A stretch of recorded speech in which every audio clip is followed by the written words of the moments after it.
a blazer? You could start. All right. So, whenever you're ready, I'm ready. Okay.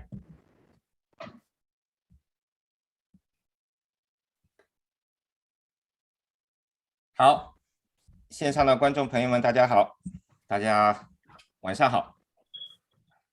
今天很高兴我作为这一次公益活动的主持人我叫 Jerry。本次晚上的这一场公益的讲座是由美国费城地区知名地产经纪人 Peter 方玉林先生主办，有找 Jerry 聊一聊的财经频道来一起协办的一场公益活动。那非常感谢今天在线上的所有朋友们一起来参与。那今天晚上我们会给大家带来非常精彩的分享。那首先我们也会邀请方先生给我们展望一下大家比较关心的房地产走势的问题会给我们来分享一下在接下来美国这个房地产火热的情况下面，我们该怎么样理智的去对待整个的房产的走向。那我们同时也非常荣幸的请到了 John Lee 先生John Lee 呢是兼顾了法律跟投资方面的经验也是今天给我们带来一个房地产当中非常有用的一个工具，叫1031税务工具怎么样来合理的使用它。那我们就开始今天晚上的这一个分享会。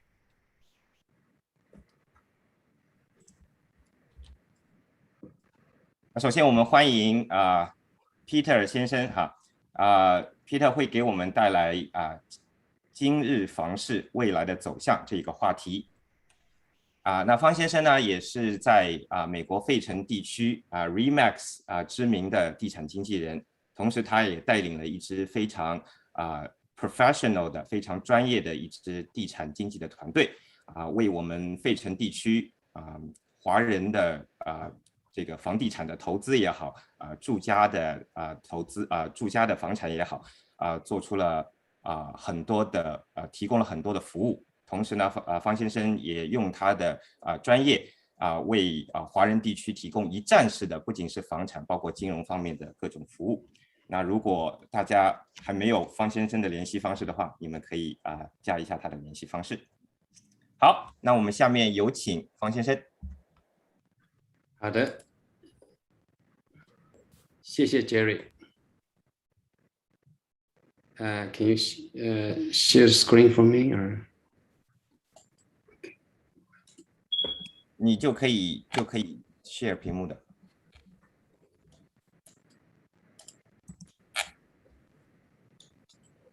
我这个 screen 拿上去。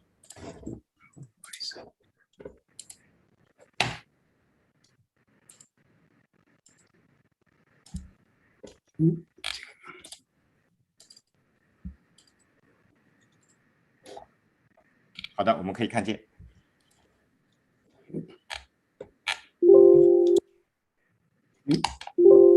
好的，非常谢谢 Jerry 的介绍。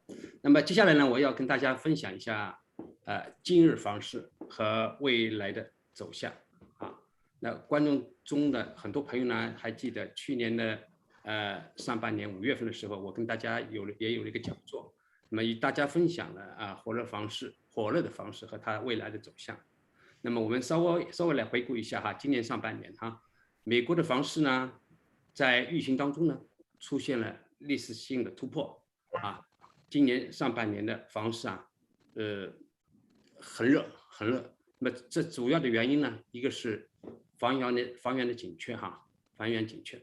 那么还有呢，就是住房需求呢极度的增加。那么贷款利率呢也出现了历史的新低。那么再加上房屋建造的成本，大家都知道现在你到那个 Home Depot 去的话，很多的这个建筑材料都在不断的涨价。那么更有人担心呢，就是美元的不断的贬值。这一些的原因呢，就促成了这个很强大的一个卖方市场卖方市场。那么它的具体表现在哪里呢？一个呢，我们从这个表格上可以看到哈，购房的需求指数比去年同期增加了147%，47%啊，增加了很高啊，增加了很高一个购房指数。那另外的呢，我们也可以看到了哈，它销售的价格啊，有的时候我们挂牌挂了啊一间，比如说50万的房子，说不定55万也要卖掉啊。我们这边周边也会很多，加州和其他地方可能更高一点。那么在全美统计呢，大概有42%的房屋的销售价格呢，高于了上市时候的这个挂牌价啊，创造了历史新高。这比去年同期呢高出了16个百分点啊，这是一个价格上。那么还有呢，就是房屋在上市以后，很快的就进入了 contract， 46%的房屋在上市后的1周就有 under contract 了，这也创造了历史的新高，比2020年同期减少了15天，那比2019年同期呢减少了22天。这个市场是相当的火热哈，上半年。那么出现了这样的一个状况以后呢，大家都会很担心的哈，很担心的。这个美国房市哈创下了这么大的新高，是不是还会像2008年一样出现了一个崩盘的一个可能性啊？那么呢，我们根据许多专家的预测呢哈，他们就觉得在这个火热的房市过后呢，一旦买方承担不起房价了，那房市呢，当然也会开始出现了理性的一些调整，而这些调整呢，不会像出现2008年次贷危机所造成的房市大跌。那么 Redfin 的首席分析师呢 Derry Felsweather 表示呢，房市竞争会比以往任何时候都会激烈，但很多的指标也表明了哈，需求和房价增加是否已经接近了顶峰的时候，买方的要价可能会慢慢的趋于平稳啊。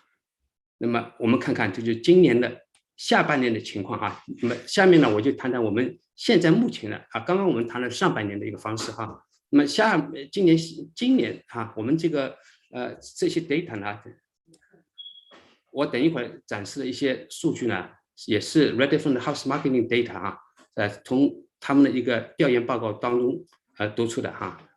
那么我们看一下，它主要是表现在几个方面哈。我们从这个 data 上面呢，他们是从9月26号还是上个月月底哈，它的一个4周的 rolling period 的数据上面呢显示出来了哈，显示出来呢房屋的需求指数，刚刚我们说的房屋的需求指数呢，比去年的同时期呢增加了8%啊，8%，大家可以看看哈。但是呢，比起上半年这个宽度比例来说呢，它就稍微低了一点哈，稍微低了，说明它这个需求指数呢是在下降啊，是在下降。那么房屋的价格呢，虽然比去年的同期呢增加了13%，但是呢，比起在5月份到6月份的时间的这个他们之间的一个差别呢，又少了很多哈，少了很多。所以它整个的一个销售的一个价格的上升呢，其实也在缩小，不断的缩小。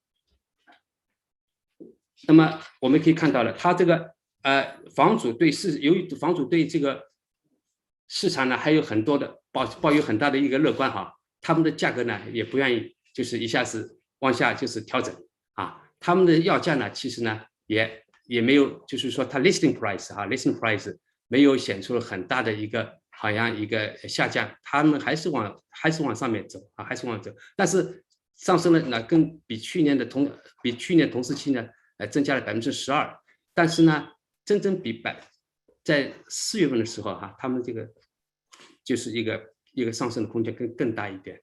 那尽管是有12，但是呢还是比整体的一个空间的来说呢还是少了一点哈。那么这些价格的一个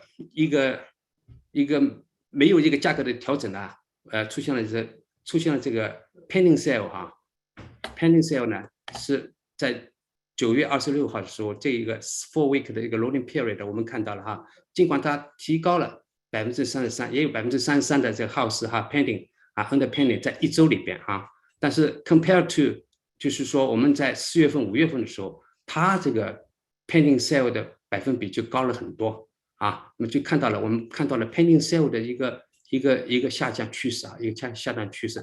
同样呢，是在2周里边有46%的房子 under contract 啊，尽管是46%，但是我们比一下，在4月份到5月份的时候呢，它这个 pending sale 也有50%多了啊，所以这个，那么还有一个就是 pending 呢，它的总体来说呢哈，我们看到了它尽管它是跟去年比较啊，总体的 pending 的 sale 的一个增加了4%，但是呢，我们跟在5月份的时候相比的话，它们之间的一个差距就很大了啊，这差距很大。那么还有呢，我们看到了它这个一个销售价格哈，销售价格就是我们刚刚看到的有40%几的这个销售就是那个 overprice 就 over listing price 的 over listing price sale 呢，在这个在6月份、7月份的时候是相当高的哈。那么现在是在9月份的时候呢，又慢慢逐渐的它这个比例数有下降了。总体的来说呢，这个房市是趋于一个慢慢的平稳下降的一个走势哈。那么我们也看到了，有些房子呢有5%的 listing 的 price 呢，它listing 的 price 呢，它最后的 sale price 呢，它也 drop 了啊，开始也有一点 drop 了啊。它这个基本上都是没什么变化。那到这边有5%的这个 listing 哈，也出现了一个price 的 dropping 啊 drop。所以呢，总结一下啊，现在的一个房市情况呢哈。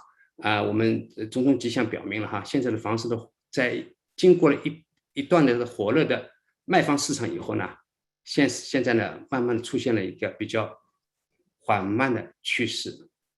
那么其中我们可以看到了哈，购房者的需求指数在下降，房屋的售价没有像以前那么就是涨得很快哈。那么上市以后 under contract 的这个时间呢啊。也就是它的百分比呢也在下降，那么总体来说是一个趋于缓慢的趋势。那么这个缓慢的趋势呢，其实不光是这个一些原因哈，同时呢，因为随着大家都知道，开学以后9月份以后10月份、11月份，它本身有一个季节性的常态的一个合理调整也在这里边，这么也是一个因素哈。那么还有外加呢，贷款利率大家知道。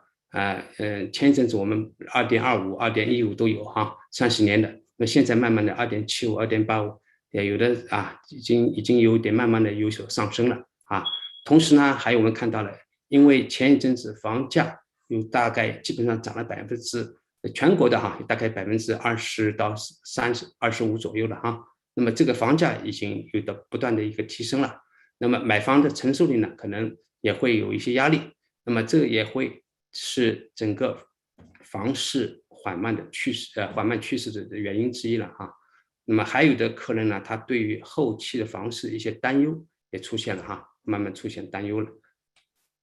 那真正对未来的房市一些评估究竟是怎么样呢？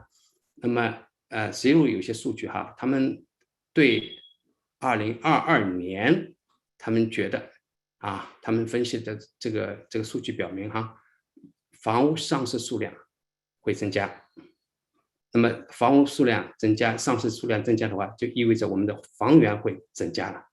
那去年我们上半年我们这个房市这么火热的原因之一呢，主要原因房源比较少啊。那么明年到明年的时候呢，他们可以看到大概有1.68 million 的 listing 会上来。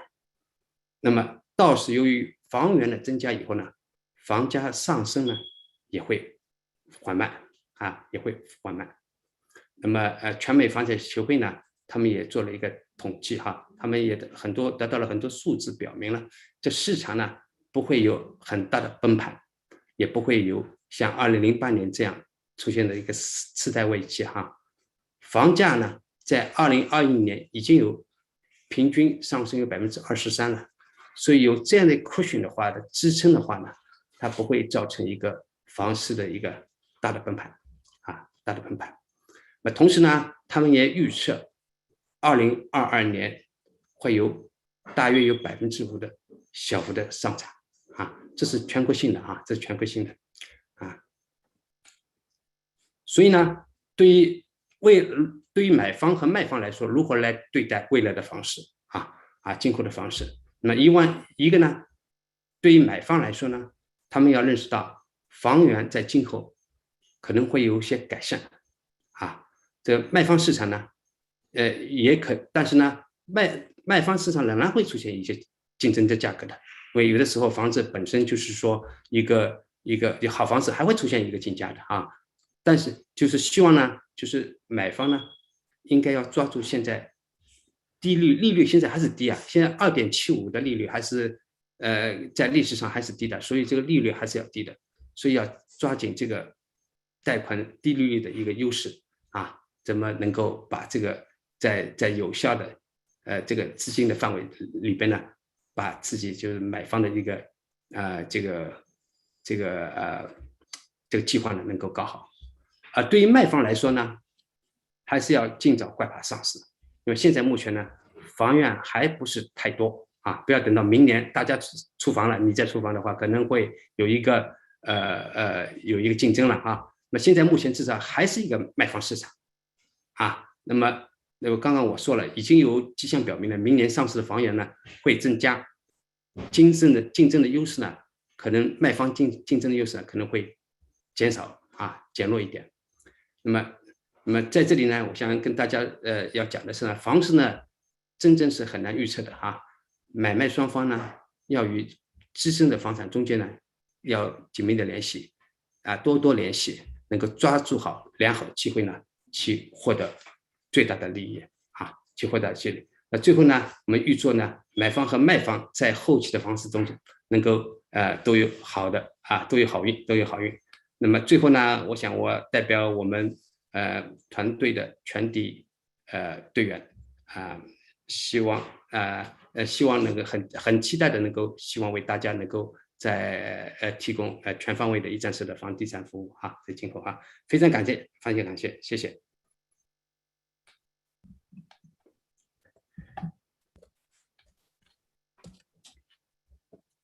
好的Peter 你要不要介绍一下John 先生呢好的。Hey John, how are you? John 是这个是律师刚刚 Jerry 已经介绍了，他主要是做一些这个 business 跟 law 之间的 bridge 的一个工作他非常在费城也有 office 在纽约市也有 office， 所以呢他主要做1031的 exchange 1031 exchange。 我知道很多的 investor 对1031可能不是太熟悉，或者知道了一些这个皮毛不知道究竟怎么去 process。 那么 John 在这方面是非常有经验的非常有经验的所以呢，我们接下来请 John 来讲一下1031的一个概念、操作程序Let's welcome John. Yeah, so I think we are going to switch to the English mode because John is the English speaker, right? So even though it is in an Asian background, but I don't think you speak Chinese, don't you? My apologies, I don't speak Chinese. Okay. So let me formally introduce John again. John is an accomplished attorney with over 20 years of experience in law, tax, commercial real estate, estate planning, wealth management, corporation structuring, litigation, and security laws. So he is passionate at bridging the gap between the law and the finance by serving the clients to minimize their costs and maximize their wealth. So with an MBA and DJ background and degree, I think he is more than qualified to bring the next topic, which is talking about 1031 exchange. So let's welcome John. Thank you very much, Jerry and Peter. And I just wanted to thank you and your office for inviting me to speak. And I'll try to keep it lively. So do I just cue you, Jerry, to go to the next slide? How does it work? No, you can share your screen. Okay, great. So let me share my screen real quick. There we go. All right, so let me just start from the beginning here. So I'll just start off with the actual code in the IRS. So this is the actual section that makes the 1031 exchange law. I'm not going to read it line by line, but I will tell you that every single word in this has been litigated ad nauseum, and there have been, multiple judges, lawyers, and tax attorneys and people all over the world that make their living based on these words. And I just wanted to note that as part of the Tax and Jobs Act, Trump's act that was enforced or became law in January 2018, he did remove personal property from 1031s. So the ability to defer your taxes on the state and federal level from capital gains was removed for personal property. So for example, professional baseball players, football players could be traded, their contracts for one or the other was part of a tax-free exchange or tax-deferred exchange. That's a key, actually, is that it's not a tax-free mechanism, it's a deferral mechanism. So you see a lot of advertisements that say tax-free transaction, but it's only a deferral mechanism, meaning that you eventually do have to pay it. There are seasoning strategies that I can go through with you. Those are reserved more for advanced seminars. But let's just, dive into the 1031 and what it is and how you can use it as a commercial real estate broker or real estate broker to benefit your clients and really use it as a sales tool.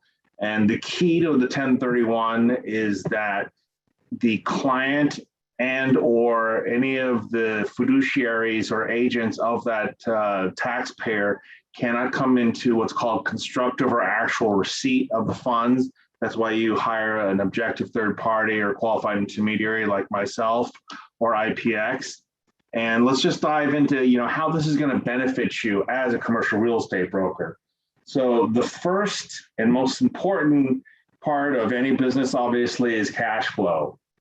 So, why would you do a 1031? The main reason is you've been sitting on a property and it's vacant and you want to generate more cash on a monthly basis, yearly basis. It's just not generating the type of cash that you want, but it's worth a lot of money. So why not sell it, defer your taxes, and buy a larger property that's going to be giving you a larger cap rate, whether that's triple net lease property or whether that's just a multi used property, apartment building or anything like that. And the second major reason is depreciation. The exchange has, become fully depreciated, or the property's become fully depreciated. And, there's the value added in getting a new property and being able to depreciate that new property and use that against your income that you're receiving. And on the flip side of that coin is obviously appreciation. And that's disposing of property in a slow market area and acquiring it in a hot area. So, for example, you have a property in New Brunswick and you think, well, Montclair is a hot area. So, why don't I move it to, that area? Or maybe you have something, you know, on the outskirts, you know, of Pittsburgh, and you think, well, if we buy something in a really hot area near Philadelphia, near a university, you know, that'll really go into a higher appreciation market. I personally live in Manhattan, so, you know, real estate, although will, you know, ebb and flow, will consistently go up in Manhattan, and you could depend on it almost like a blue chip stock in that way. So that's really one of the main reasons and motives that you could talk to a owner of a building or an apartment, you know, that they're using for investment purposes, you know, is really, you know, being able to get into a different market, get into something that's going to make them more money and that's going to appreciate, you know, with their lifestyle, etc. And as you see from the bottom left, the next one that is a key to talking to your clients about getting them over the, let's call it the hump, you know, really transitioning them from somebody who, you know, wants to sell or buy property and, you know, going into that area and really flipping the switch. And that, you know, can be, you know, conversion or acquiring property that's suitable for future conversion to a primary residence, meaning they have, say, a property or mixed use building and they get rid of it and then they buy a huge house in Cape May, they rent it out for a few years and then they move into it and they make it their primary residence. So it's really a way of like turning a, you know, stagnant rental property or investment property and making it into your dream home. And as we move to the top right, this is really the bane of my existence, is every single one of my clients has a corporate partnership LLC issue, meaning they, you know, are in a trust or a partnership or an LLC with somebody and they don't want to be partners with them anymore and they just want to get out of it. And so a 1031 is very much a good tool in being able to say, okay, I'm going to split from my brothers and sisters or my partners and move on to the different project, or, you know, taking a larger building and then buying two smaller ones and saying, this is, you know, yours and this is mine, and moving on. And next is obviously reducing management burdens. There is the terrible T's, you know, as a landlord. You have tenants, toilets, trash, taxes, termites. You know, that's one of the main reasons is they're just done having to be the landlord, collect rents, do everything from A to Z. And next is estate planning. And obviously being able to give something to your children in a non-taxable event, i.e. stepped up basis, is key to any estate planning, you know, well thought out wealth management or estate planning trajectory. And, you know, one of the great things about a 1031 is you can eventually take your property, put it into an irrevocable trust and give it to your children, and they'll receive that property on a stepped up basis, meaning that the tax is wiped out. That's one of the easiest ways or the best ways to not pay your taxes is to pass away. And the next one I would say is about 50% of my client base, you know, doctors that, you know, want to sell some property and then buy a practice, you know, buy into a building that, you know, they've been renting and, you know, become a landlord and use it for their profession. And, you know, that's very popular for surgeons and, you know, medical device companies, et cetera. So these are really the keys to talking to your clients about using a 1031 as a tool to either buy or sell investment property or commercial real estate. So what are we deferring? So what is the big deal with 1031s and how is it going to benefit your client? The big, huge issue is obviously the federal capital gains rate. It's going up probably as part of the Families Act and Biden's new bill and reconciliation bill. But currently it's either 15 or 20%, depending on the aggregate income of that family or owner, including the sale of that property. So most of your clients will probably be in that 20% because they'll exceed the threshold. And so you're talking about 20%, and then 3.8% in what's called the Net Investment Act or Obamacare. And then there's the state tax. So for example, in New Jersey, you would be paying 10.75. And then there would be the depreciation recapture, meaning any depreciation you've taken would be paid back 25%. So we're talking about 40% almost in federal capital gains taxes. So if I bought a property for say $100,000 and then I'm going to sell it for $1 million tomorrow, I'm looking at, almost at $800,000 gain. So what's, 40% of $800,000? I mean, we're talking about like almost, $350,000 in taxes.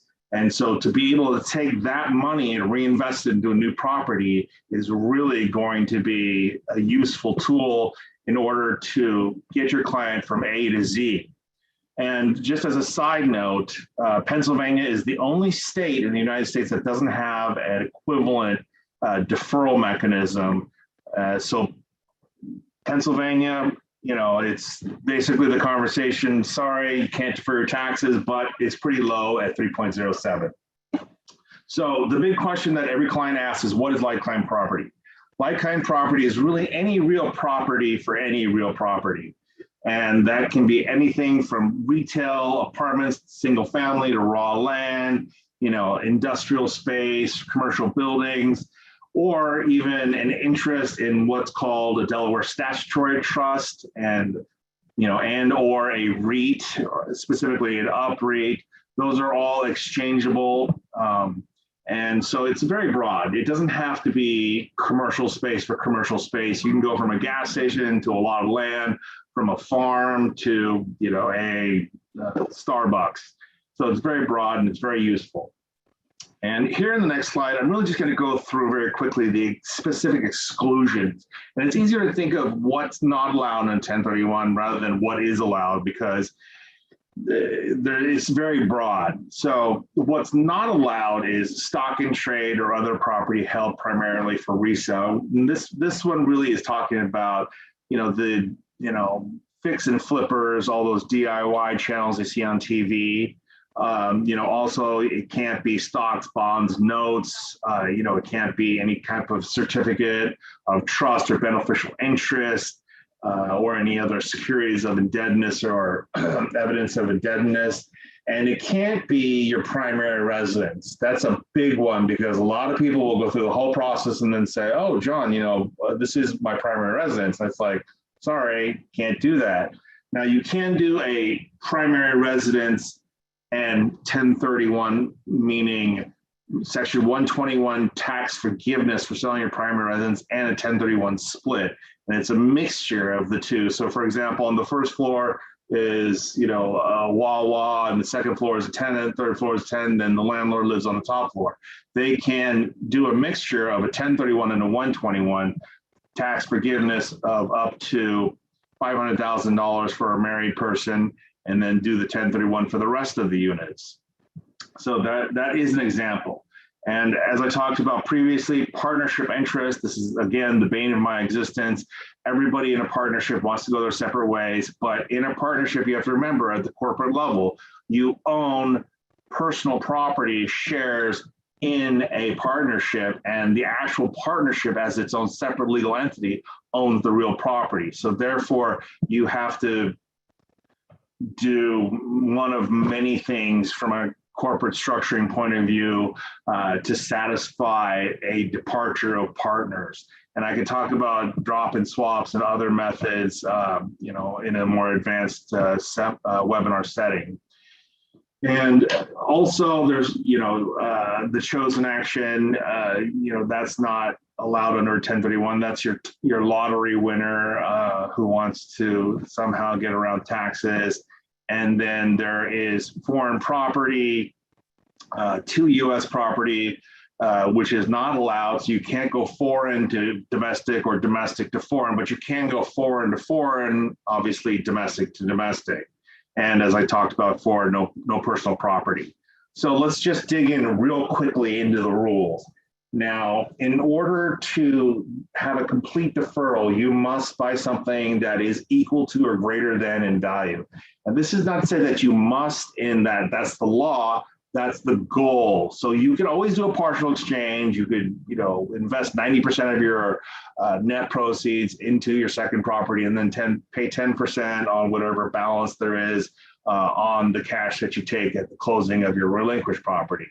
But in this example, this is maximizing your tax deferral. So after you purchase a property that's equal to or greater than, you want to reinvest all the net proceeds from the relinquished property into your replacement property. And you also want to replace the debt. So if you sell for $1 million and there's a $200,000 mortgage, you go to buy your replacement property, you buy another $1 million building, defer your taxes, and then you have to replace the debt. And that debt can be replaced, obviously, as either a mortgage or some type of financing.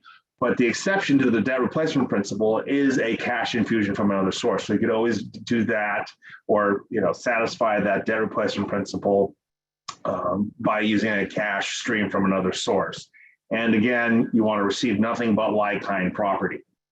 So moving on, this is one of the best parts of the 1031 that you really want to talk to your clients about, which is being able to defer closing costs.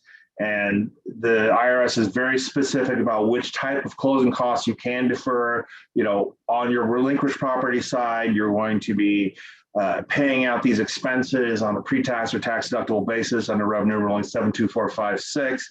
And then on the replacement property side, you could use the normal closing costs expenses directly from your 1031 account.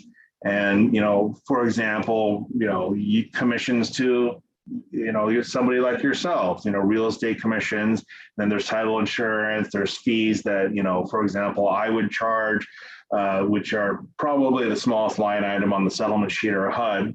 But those again are, tax deductible or pre-tax on the relinquished property side, and tax deferred on the replacement property side. So, moving on, one of the key conversations you want to have with your client also in a 1031 is what's not eligible. And there are, a myriad of items that are not eligible. It's just, for example, loan fees, points or prorated mortgage insurance points, and also anything that really has to do with a loan or applying for a loan, and rent or prepaid school taxes. Those are not part of what's exchangeable under a 1031. And this next slide really just kind of goes through an example of how it works from a flow point of view, in which the exchanger and myself at the bottom, the qualified intermediary, direct deeds the relinquished property, and we assign into the property, for the benefits and not the burdens of the property. And we obviously act as the intermediary to hold the funds and disperse the funds. And this next slide really just goes over what the delayed exchange identification rules are. And there's really two main rules. The first one, which 90% of my clients use, is the 3 property rule. And that simply states that you can identify any 3 properties in the United States. Just be specific, jot down an address, provide it in writing to us. And the next rule, which the other part of my clients will use is the 200% rule. And this is not used as much, but it simply states that you can identify as many properties as you'd like, 4 or more properties, as long as the aggregate value of the properties listed doesn't exceed twice the value of the relinquished property you're selling. And I'm not going to talk about the 95% exception because it won't be applicable to your client base, but it is something you should be aware of tangentially. And finally, the hard part of the conversation, where I have to have the difficult conversation with my client, in that there are very specific time deadlines. For example, the day that you close, let's use November 1st as an example. If you close on your relinquished property on November 1st, then you have 45 calendar days to provide a list of properties that you would like to buy using the 3 property rule or the 200% rule. And the other simultaneous clock that begins to tick is the 180-day rule. So both of these clocks begin to tick, and they're both calendar days. And it's like that game show. Is this your final answer? You have to pick from that list that you identify within the 45 days and close on that property within the 180 calendar days. So from November 1st, you would have 6 months or right up until May 1st about to close on a new property. So you really need to prepare in advance. And there are no exceptions other than federally declared disasters. So, recently that would be, something like Hurricane Ida that ripped through Pennsylvania, New Jersey, New York. Those exchangers were able to take advantage of that, but they must be a federally declared disaster. And there are a couple very narrow exceptions that aren't even worth mentioning, but that's really the only way to extend the periods of time.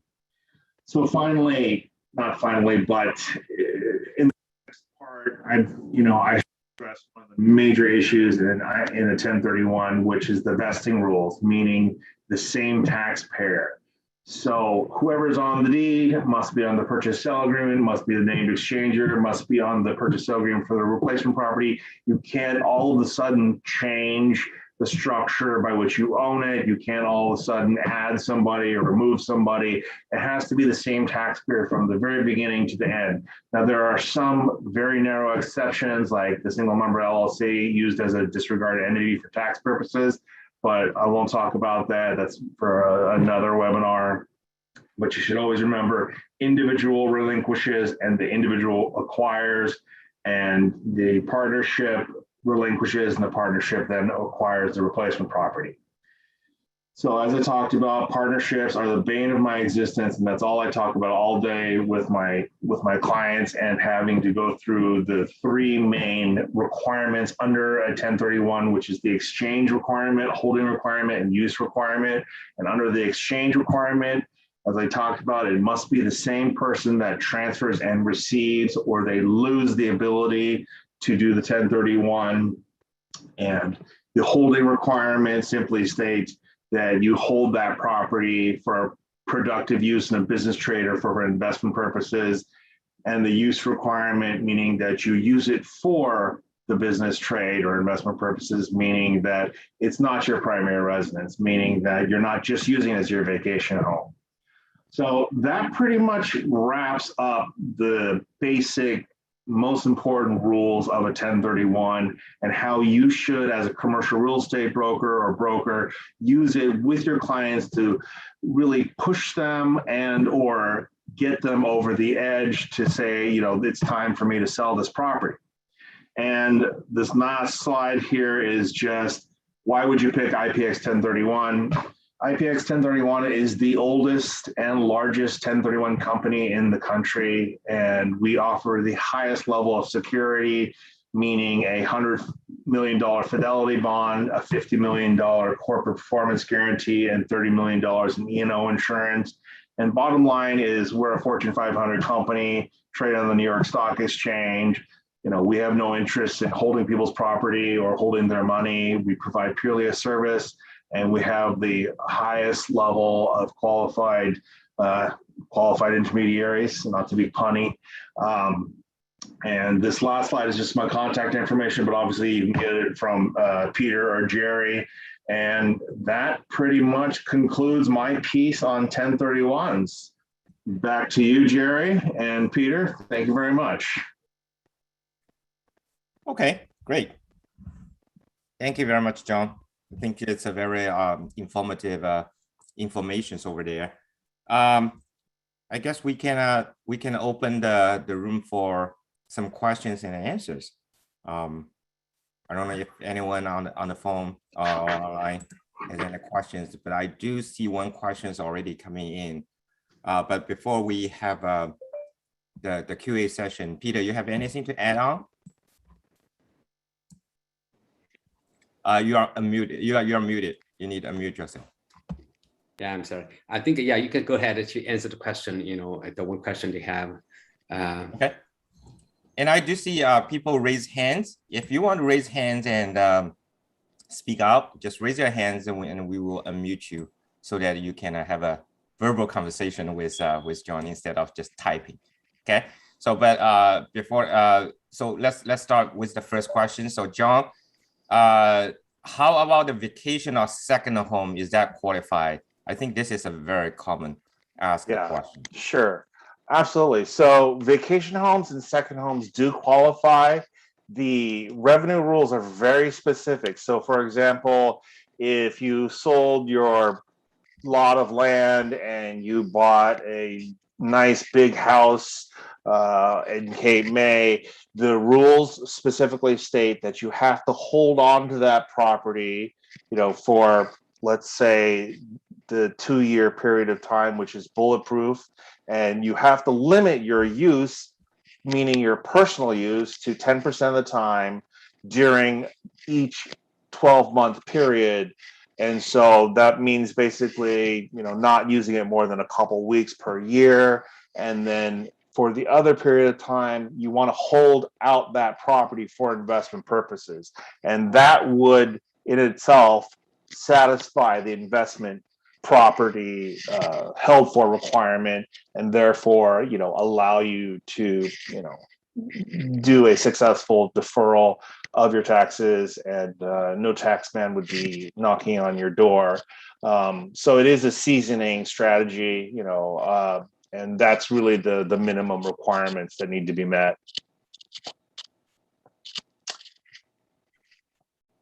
I can't hear you, Jerry. Sorry. Yeah. Basically, it means that you need to prove that it's a investment purpose. Yeah. Yeah. Okay. All right. So we have a friend over here, Wang Chao. I think you can speak out. Hi, John. Very educational seminar. Question for you. You mentioned that conversion acquired property is suitable for future conversion to primary residence. And also you mentioned that you can change the legal holding.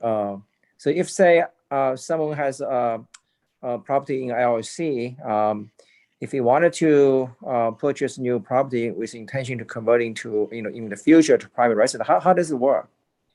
So you would want to hold that property for investment purposes for, I would say, to be completely bulletproof, the courts have opined 2 years or 2 full tax seasons.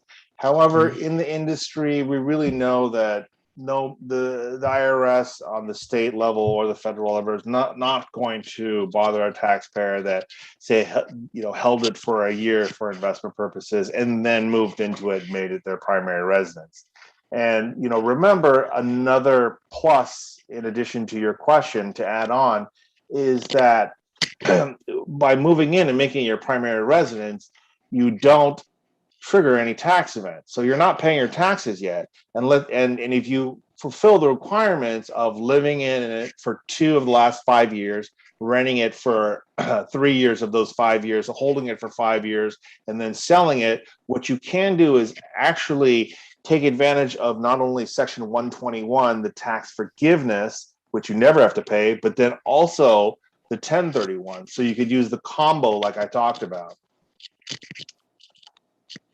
So I guess the first step, you're holding LLC, and then when you purchase the new property, you have to hold it in the LLC somehow, right? Right. Down the line, if you want to convert into your private residence, there must be some other mechanism you need to trigger that. So the LLC question it's almost unrelated to the primary residence issue, in that if you hold it in an LLC, the deed will say ABC LLC, the purchase sale agreement will say ABC LLC. And so you want to hold that same entity or that corporate structure all the way through the 1031 exchange.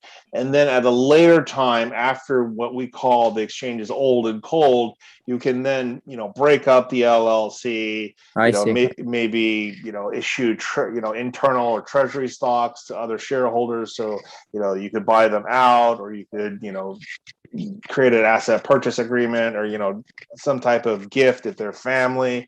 But, the LLC, you want to keep intact until the exchange is over, and then, hold it for a little bit, period of time, and, we call that in the industry the swap drop cash out refi, meaning two partners hate each other, or brother and sister. And then, what they do is they do the swap, and then they buy another property. And then at that point, the brother will take out money from that new replacement property after they've deferred the 30% taxes, and pay off the sister and say, there you go, there's your money, and we were able to defer our taxes. So that's another good strategy. Thank you, John. Another question, you mentioned that when you do the 1031 exchange, I understand you use your proceeds to pay for the transfer tax on the relinquished part. I understand that part. But you also mentioned you defer tax on the new property you acquire. Again, first of all, when does that defer need to be recaptured? What is the advantage of doing that?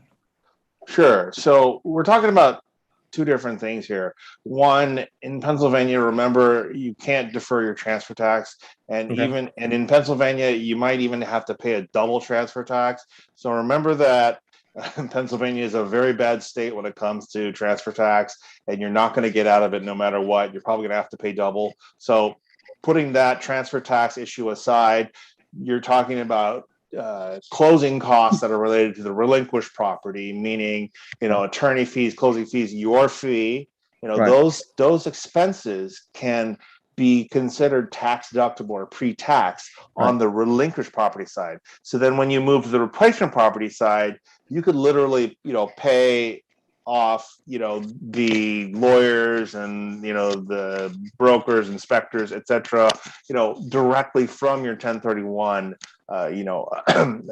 account. So it's really, using, $1.30 on every, dollar you spend.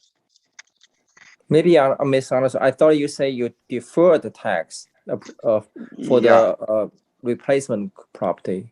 That's what I didn't understand. Right. Okay. So think of it this way. Mr.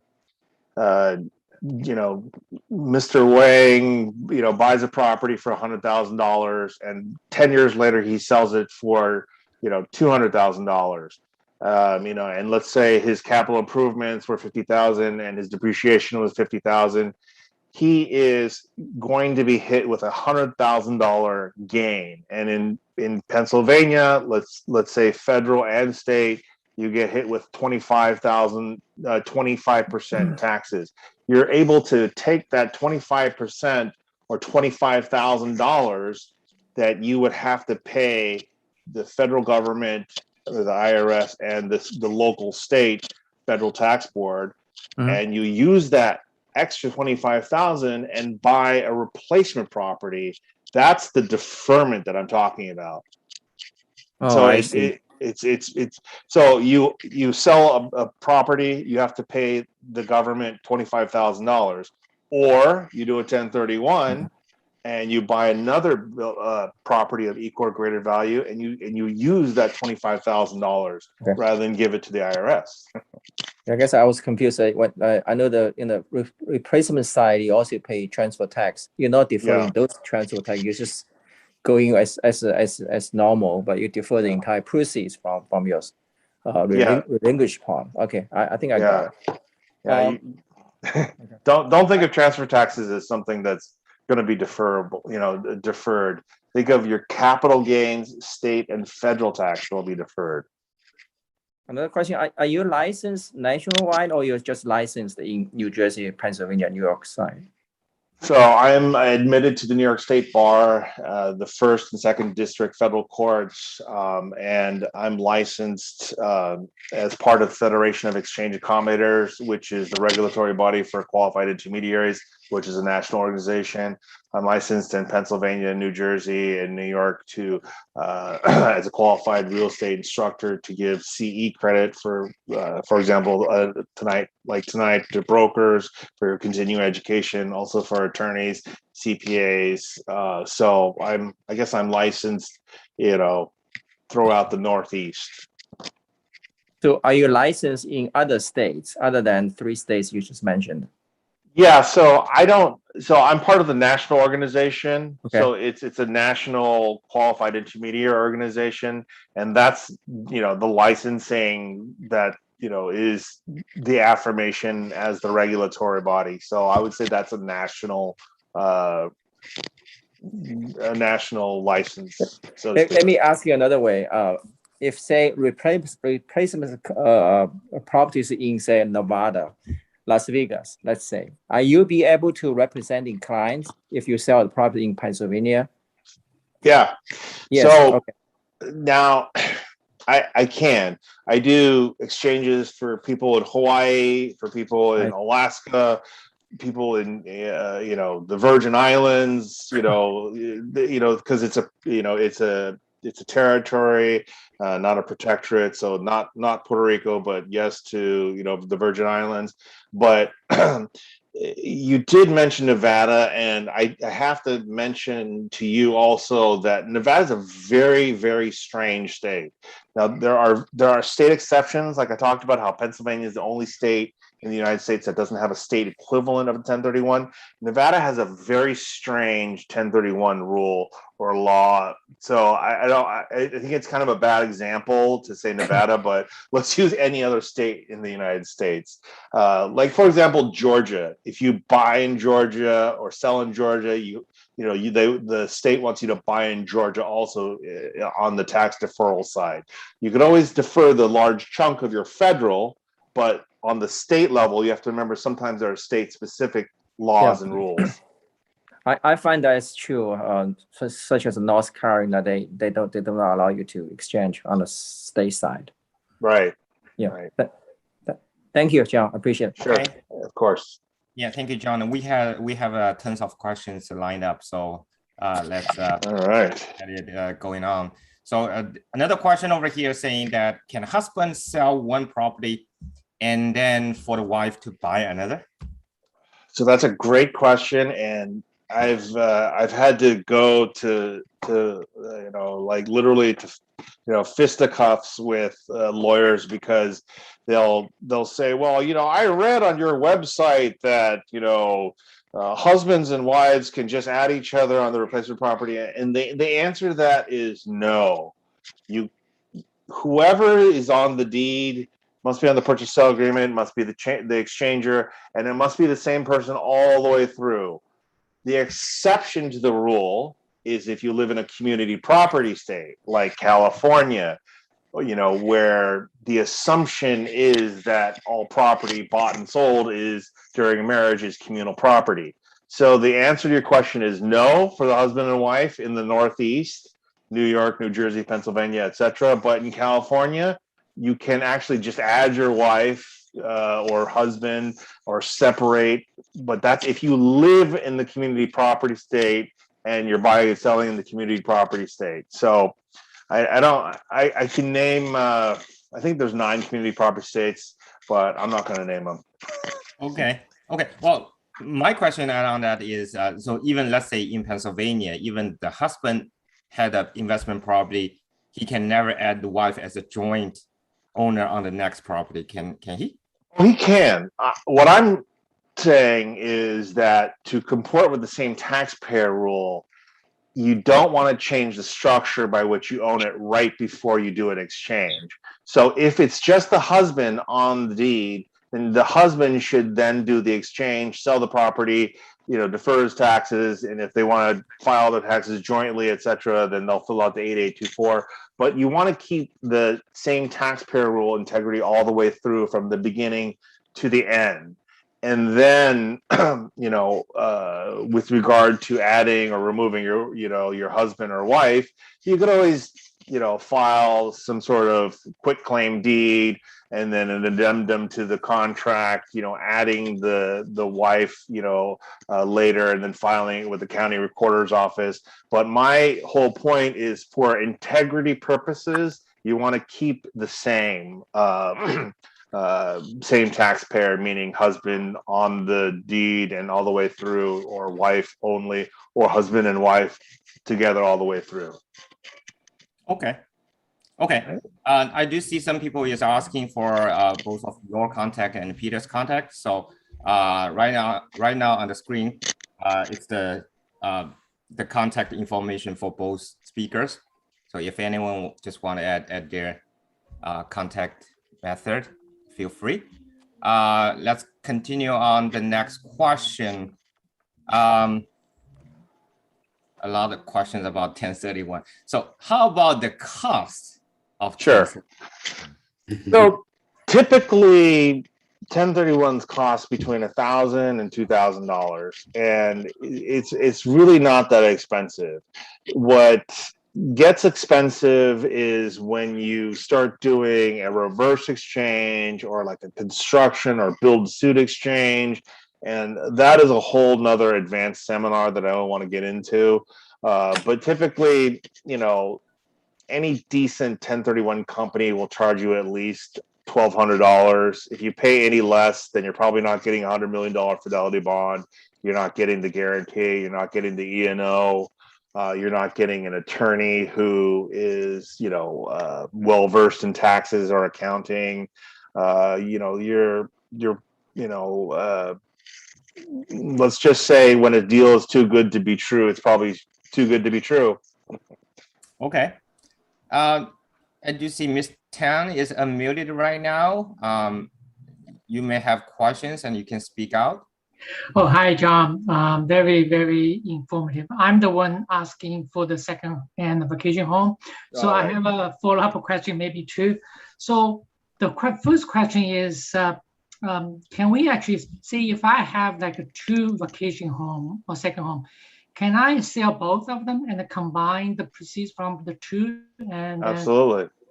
Yeah, absolutely. Well, but then again, the timing will be tricky, right? Because I cannot guarantee to sell them at the same time. So if there's a gap between them, so it's very likely we may miss that deadline. That's the challenge.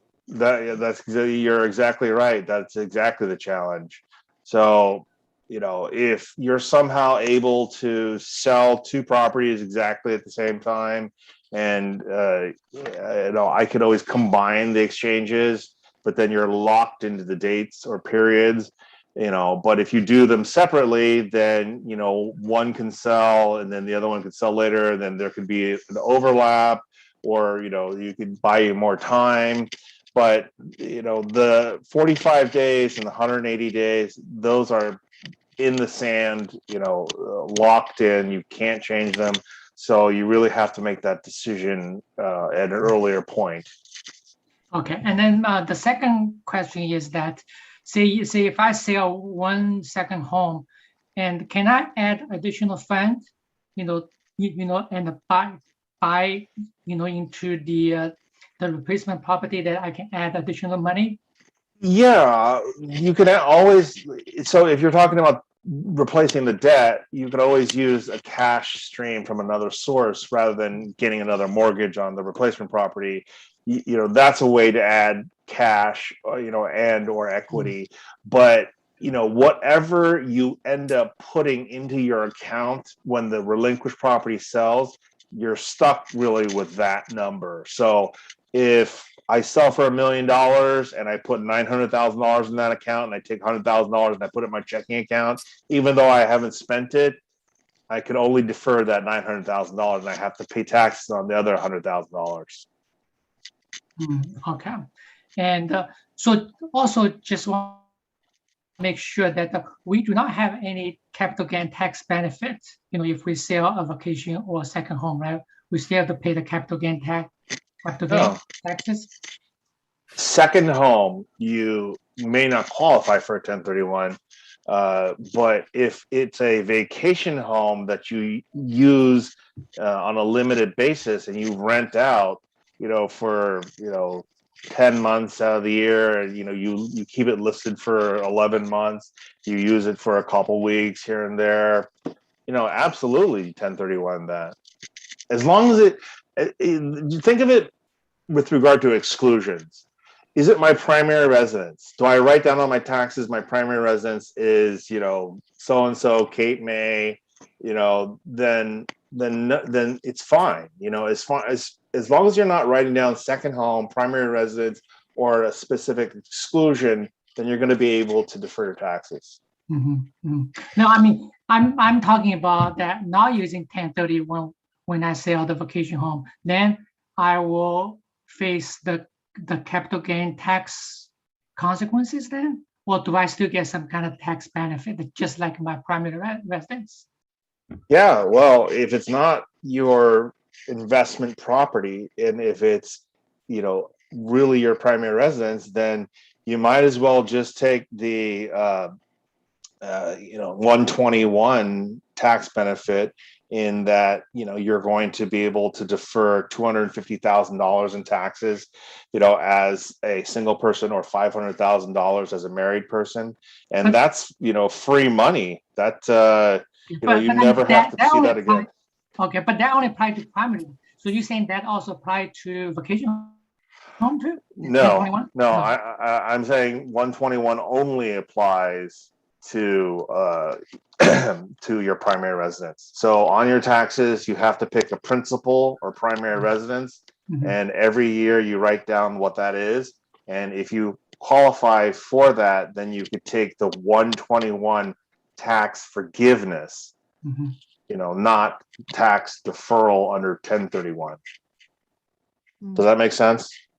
Yeah. So basically, the option, when I sell the vacation home, is either pay the capital gain taxes or using the 1031, right? Yeah, that's exactly what it comes down to. Okay. All right. Thank you very much, John. Sure. All right. What do we got now, Jerry? You're muted, Jerry. Okay. Because of the time, we'll leave the opportunity for the last person, who is Lily, on the line right now. So you can speak up. Hello, okay. Lily. Hi, John. Thank you very much. I'll make it relatively quick. Sure. My question is specifically for foreign investors. So when it comes to foreign investor who have investment property for 2+ years in New Jersey, so what are the different procedure or requirement and tax implications for a 1031 exchange? Sure. So you have to think of a foreign investor as any other type of separate legal entity. If that foreign investor pays, U.S. taxes, meaning they acquire income in the U.S., then they will be taxed in the U.S. and they can defer just like any other, legal permanent resident or, person with a green card. Actually, I don't know, what the property ownership is for green cards. But, for example, a foreign national that owns property here, they're going to be subject to taxes. So they're going to be able to defer taxes just like any other entity. There are very specific FIRPTA rules, the Foreign Investment Act, that would regulate and or be a part of that foreign investors decision rubric. But in general, or for the most part, foreign investors, if they could be taxed, they could defer. Okay. Yes. For my case, the foreign investors do pay file annual tax returns. But I heard that for foreigner, when they sell properties, they're required to pay or withhold 15% federal and X% of state. Right. So yeah, there are withholding requirements. For example, in New Jersey, you have a withholding or bulk sale tax. And basically what that tax does is it says, if there's anything owed on this property, we're going to withhold a certain amount in taxes. So, once the exchange or the completion of the or consummation of the closing happens, then the tax is released. And essentially it's just a withholding amount per the state. And for New Jersey, you fill out a very simple form stating I'm not a resident of New Jersey, and therefore I'm subject to the New Jersey withholding tax for selling investment property. And we actually require that form, and it's a Git rep form. You can just Google it and you'll see it, as part of the New Jersey state withholding part. And the great thing about, being part of a national company is I don't have to sit there and calculate every single client of mine, because the database and or system of record will calculate it automatically for me and say, this client must withhold this certain amount, et cetera, as per the local, state laws, and we break it out by county and everything. So, it's easily answered. Okay. Will that withholding tax be excluded from the net profit? In other words, the buying the new properties total, because I guess the requirement is that you need to use all the proceeds or net proceeds from the sale. I guess my question is, where does that withholding tax stand? We would hold the withholding tax. So as a qualified intermediary, we would hold it, as part of the exchange. Or, typically if you're not doing an exchange, then the lawyer would hold it in escrow. It's really like filling out an affidavit saying, okay, I'm not a resident of New Jersey, therefore I'm subject to this withholding tax at 3%, and I'm holding it in escrow, at John Lee's law firm, and you just submit that signed affidavit and proof, and that pretty much satisfies the requirement. Right. My question is, should the buying the new properties price include this, say 18%, or exclude the 18%? So is it part of the overall price that's built into it? Right. No, it's like any other tax. It's, after the fact, obviously, as taxes in America, it's a honor system. You self-report. You say, I bought this, I sold this, and this is how much my taxes are, and this is what I claim. So it's not part of the actual built-in price. So I sell for $1 million and I buy for $1 million. The withholding tax is not going to be part of that equation. Obviously, a clever, or an astute investor would know the tax ramifications of every transaction. So yes, they would be aware of it, but it's not built into that price. It could be part of the contract, stating that there's going to be a withholding tax, and then it would be placed in escrow. But as far as building it into the actual price, the answer is no. Okay. So the withholding tax actually deducted from the total process, and the net will go to the purchase of the new property, right? Right. But see, the thing about the withholding tax is you have to remember that they're withholding it, but then giving it back, right? That's the whole that's by definition what the withholding means. Is you're not paying that tax to the IRS and never seeing it again like you do on your regular taxes, right? You're holding it back and saying, okay, just in case there's a lien, there's an environmental issue or something with this property in New Jersey, we're going to escrow and hold back that amount of funds. And then after we get clean title back, we're going to release it back to you. So it's withheld and given back. Okay, understood. Okay. So with you as an intermediary, do you think attorney or both on each side is still needed, or completely optional? Yeah, no, I definitely would put it into any contract or real estate transaction, you know, that falls into the requirement. Yeah. It's part of, you know, every single contract I read that, you know, is over a certain amount, commercial property, etc. If you email me, I could send you all, I could send you the list of requirements. Okay. Yeah, I changed my screen name to my email address so you guys can email me. Okay, thank you very much. Sure. Okay, great. Thank you very much, John, for this very informative topic. And also thank you, Peter, for introducing John to our Chinese community and bring this very useful information to a lot of investors, actually. You know, being a financial advisor myself, I have a lot of questions on 1031 exchange. So it's definitely great. I do see there's other questions, but we don't have time to answer everything. So if you do have interest, you can contact either Peter or John separately. You know, at your as long as John has time. Yeah, email me. I'm really good at replying to emails. Okay. All right. You will be overwhelmed on those questions, I'm sure. All right. All right. Thank you again for being also a guest to my channel. You know, this video, this recording will be on my channel. So if anyone wants to go back and review the topic, feel free. So I think it's a pretty nice night tonight, right? So wish everyone good night. And Peter, you have anything to add on? No, and thank you. So thank you, John. You know, it's great talk. I think it's very helpful. Thank you, Jerry. Okay, great. Thank you, everyone. Thank you, everyone. Bye. Have a good night. Bye.